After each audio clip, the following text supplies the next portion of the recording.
نے اس کے سامنے التجا کی اور خدا کا بندہ جو ایلیا نبی ہے وہ اس لڑکے کے پاس گیا جو مر گیا تھا اور اس نے خدا سے التجا کی تو خدا نے اس لڑکے کو بھی زندہ کیا۔ ہاں جی، تو کلام میں ہم پڑھتے ہیں کہ جو اس کے اپنے لوگ ہیں، جو اسرائیلی لوگ ہیں، انہوں نے قبول نہ کیا، انہیں برکت نہ ملی، اور جس بیوہ نے اسے قبول کیا اس میں خدا نے برکت دی۔ ایک تو کال میں خدا نے اسے اس کے روٹی پانی پر برکت دے دی، وہ کھاتے رہے اور آٹا ختم نہ ہوا، تیل جو کپی میں تیل ہے وہ ختم نہ ہوا، اور دوسری برکت یہ دی کہ اس کا بیٹا جب مر گیا تو خدا نے اسے اپنے بندے ایلیا کے وسیلے زندہ کر دیا۔ اس کلام میں ہم یہ سیکھتے ہیں کہ خدا اپنے خادموں کے ذریعے برکت دیتا ہے، تو جب ہم خدا کے خادموں کو قبول کرتے ہیں تو گھر میں برکت آتی ہے۔ دراصل خدا کے پاس خزانے ہیں، زندگی ہے، صحت سلامتی ہے، اور خدا نے اپنے لوگوں کو برکت دی ہوتی ہے، ان کے وسیلے سے پھر نہ برکت ملتی ہے۔ خداوند نے دوسری مثال جو ہے یہ الیشا نبی کی خداوند نے اس کلام کو کیا حوالہ دیا، اور الیشا نبی کے وقت میں اسرائیل کے درمیان بہت سے کوڑی تھے، لیکن ان میں سے کوئی پاک صاف نہ کیا گیا مگر نعمان سوریانی۔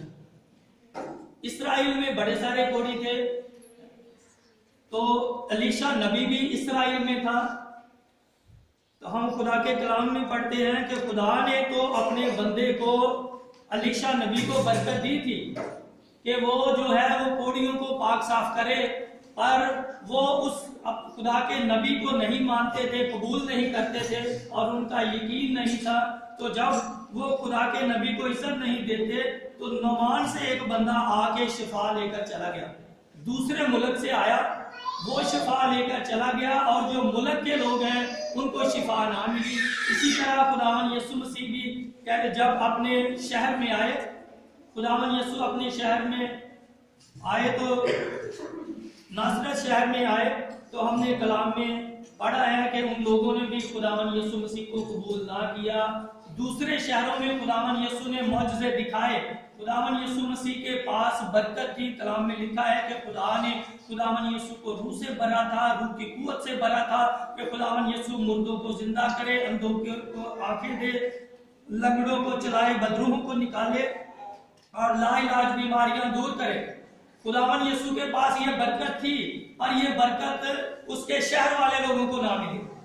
خداوند یسوع کے پاس برکت تھی، لنگڑے چلتے تھے، اندھے دیکھتے تھے، کوڑی شفا پاتے تھے، اور جو اس کے شہر کے لوگ ہیں انہوں نے یسوع کو قبول نہ کیا اور نہ خدا کی برکت ان تک پہنچی۔ ہم کلام میں پڑھتے ہیں کہ خدا ہر وقت ہم سے محبت کرتا ہے، وہ ہمیں زندگی دینے کے لیے تیار ہے، وہ معجزے کرنے کے لیے تیار ہے، وہ بدروحوں سے چھڑانے کے لیے، بیماریاں دور کرنے کے لیے خداوند تیار ہے۔ پر جب ہم خداوند کو اور اس کے لوگوں کو قبول نہیں کرتے تو جو خدا کی برکتیں ہیں وہ ہم تک نہیں پہنچتی۔ ہم تک برکتیں تب پہنچتی ہیں جب ہم خدا کے لوگوں کو قبول کرتے ہیں، اور پھر خدا جو ہے وہ اپنی برکات کو اپنے لوگوں کے وسیلے دوسرے لوگوں تک پہنچاتا ہے۔ تو اس طرح عموماً گواہیاں ہوتی ہی رہتی ہیں۔ پچھلے سنڈے میں اور بھائی ڈیوڈ آدو کے میس میں گئے تھے، وہاں ایک بہن تھی، اس نے کہا کہ مجھے نا گردوں میں درد ہوتی ہے اور میں نے میڈیسن بھی مطلب کھاتی رہتی ہوں، پر پھر بھی مجھے شفا نہیں ہوئی، تو آپ میرے لیے دعا کریں۔ تو ان کے لیے دعا کی گئی، میں اور بھائی تو دعا کر کے آگے، بعد میں انہوں نے واٹس ایپ میسج کیا اور انہوں نے کہا کہ جب ہم نے آپ سے دعا کروائی تھی اسی وقت سے گردوں کی درد ختم ہو گئی اور خداوند یسوع نے مکمل شفا دی۔ تو یہ خداوند کو جلال ہے کہ خداوند یسوع مسیح شفا دیتے ہیں، معجزے کرتے ہیں، اپنے لوگوں کو سنبھالتے ہیں۔ کلام میں ہم نے پڑھا ہے کہ شفا لینے کے لیے، معجزات کو حاصل کرنے کے لیے خدا کے لوگوں کی رسپیکٹ ضروری ہوتی ہے، ان سے محبت ضروری ہوتی ہے، ان سے میل ملاپ ضروری ہوتا ہے۔ جب ہم خداوند یسوع مسیح کے لیے کہتے ہیں کہ جس نے میرے بھیجے ہوئے کو قبول کیا اس نے مجھے قبول کیا، کیونکہ خادموں کو خداوند یسوع مسیح خود استعمال کر رہے ہوتے ہیں۔ جیسے خداوند نے فرمایا کہ بولنے والے تم نہیں بلکہ تم میں تمہارے باپ کا روح ہوگا۔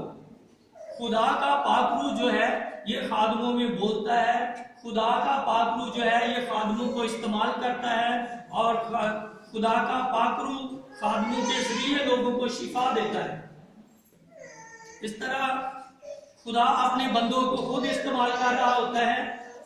تو جب ہم کسی خدا کے خادم کو قبول کرتے ہیں تو پھر خداوند یسوع کو قبول کرتے ہیں، اور خادموں کے ذریعے سے خداوند یسوع کی برکتیں جو ہے یہ دوسرے لوگوں تک جاری ہوتی ہیں۔ تو کلام میں ہم نے پڑھا کہ خداوند یسوع نے کہا کہ ایلیا کو خدا نے بڑی برکت دی تھی، اور ان لوگوں نے قبول نہ کیا اور ان تک برکت نہ پہنچی، ان کو نہ ملی۔ علیشا نبی کو بھی خدا نے برکت دی تھی، دوسرے ملک سے بندہ آ کر برکت لے گیا ہے، اور جو گھر والے ہیں ان کو برکت نہیں ملی۔ تو کیوں نہیں ملی؟ 24 ورس کو پڑھتے ہیں۔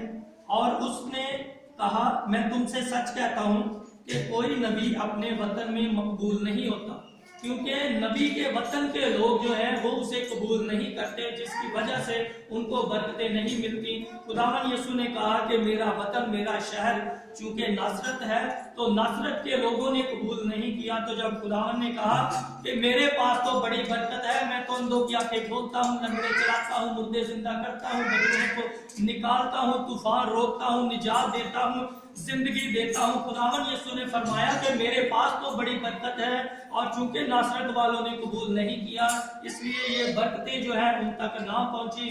لکھا ہے کہ خداوند نے وہاں بہت سارے معجزے نہ دکھائے، بلکہ صرف چند لوگوں پر ہاتھ رکھے اور انہیں شفا دی، اور وہ زیادہ معجزے نہ دکھا سکا کیونکہ انہوں نے نہ یسوع کو قبول کیا اور نہ خداوند یسوع پر ایمان لائے۔ تو لکھا ہے کہ جتنے عبادت خانہ میں تھے ان باتوں کو سنتے ہی قہر سے بھر گئے، اور اٹھ کر اس کو شہر سے باہر نکالا اور اس پہاڑ کی چوٹی پر لے گئے جس پر ان کا شہر آباد تھا، تاکہ اسے سر کے بل گرا دے، مگر وہ ان کے بیچ میں سے نکل کر چلا گیا۔ جب خداوند یسوع مسیح نے یہ ان کو سچی باتیں بتائیں تو لکھا ہے کہ ان باتوں کو سنتے ہی وہ قہر سے بھر گئے۔ کلام میں لکھا ہے جو سچی باتیں ہوتی ہیں، جو حقیقی باتیں ہوتی ہیں، اور جن کے وسیلے فضل ہوتا ہے، جن کے وسیلے معجزے ہوتے ہیں، شفا ہوتی ہیں، سچی باتیں جو ہیں یہ تلخ ہوتی ہیں۔ سچی باتیں کڑوی ہوتی ہیں، یہ تلخ ہوتی ہیں۔ تو لکھا ہے کہ یہ بھی خداوند یسوع کی باتوں کو سن کر قہر سے بھر گئے۔ خداوند یسوع مسیح نے تو ان کو ٹھیک تعلیم دی تھی، سچی تعلیم دی تھی، خدا کی سچی باتیں بتائیں، اور انہوں نے ناراضگی کا اظہار کیا۔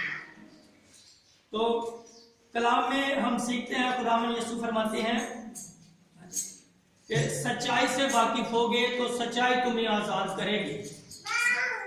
جب ہم خداوند کی جو سچی باتیں ہوتی ہیں ان کو قبول کرتے ہیں تو پھر سچائی جو ہے یہ آزاد کرتی ہے۔ سچائی کے وسیلے سے آزادی ہے، سچائی کے وسیلے سے پاکیزگی ہے۔ تو ہمیں چاہیے کہ ہم سچی باتوں کو سننے کی عادت ڈالیں، ناصرت والے لوگوں کی طرح نہ کریں کہ جب خداوند یسوع نے ان کو حقیقی باتیں بتائیں تو یہ سچائی سے جو ہے یہ تلخی میں آ گئے، یہ غصے میں آ گئے، اور انہوں نے خداوند یسوع سے لڑائی کرنا شروع کر دی۔ کئی بار ہمارا بھی رویہ یہ ہو جاتا ہے کہ ہم جو سچی باتیں ہوتی ہیں ان کا ہمیں پتہ نہیں ہوتا، اور ہم بھی سچی باتیں جو ہے ان کے خلاف غصے میں آ جاتے ہیں، ان کو قبول نہیں کرتے، بلکہ جیسے یہ ناصرت کے لوگ غصے میں آئے اور انہوں نے لکھا ہے کہ خداوند یسوع مسیح کو اس پہاڑ کی چوٹی سے گرانا چاہا، پر خداوند یسوع ان کے درمیان سے نکل گئے۔ خدا کا کلام ہمیں زندگی دیتا ہے، ہم خدا سے زندگی لینے کے لیے خداوند کی حضوری میں بیٹھے ہیں، نجات کے لیے، شفا کے لیے، برکتوں کو حاصل کرنے کے لیے خدا کی حضوری میں بیٹھے ہیں۔ آج خداوند یسوع مسیح نے ہمیں سکھایا ہے کہ جو خداوند یسوع مسیح کے لوگ ہیں، جب ہم خداوند یسوع کے لوگوں کو قبول کرتے ہیں تو یسوع کہتے ہیں جس نے میرے بھیجے ہوئے کو قبول کیا اس نے مجھے ہی قبول کیا۔ تو پھر خداوند اپنے لوگوں کے ذریعے جو ہے یہ برکتیں دیتے ہیں، اپنے خادموں کے ذریعے خداوند یسوع معجزے کرتے ہیں، شفا دیتے ہیں، ہر طرح کی مشکلوں مصیبتوں سے چھڑاتے ہیں، اور اپنے لوگوں کے وسیلے سے ہی خداوند اپنے لوگوں کو پاک روح کی برکت دیتے ہیں، روحانی برکتیں دیتے ہیں۔ ہم نے سیکھا ہے کہ خداوند کے لوگوں کی عزت کرنی ہے، ان کے ساتھ میل ملاپ رکھنا ہے، اور خداوند کے خادموں کے ساتھ مل کر خداوند کی عبادت کرنی ہے، اور خداوند سے زندگی اور برکتوں کو حاصل کرنا ہے۔ خداوند کلام پر عمل کرنے کی توفیق دے اور اس کے وسیلے سے برکت عطا فرمائے.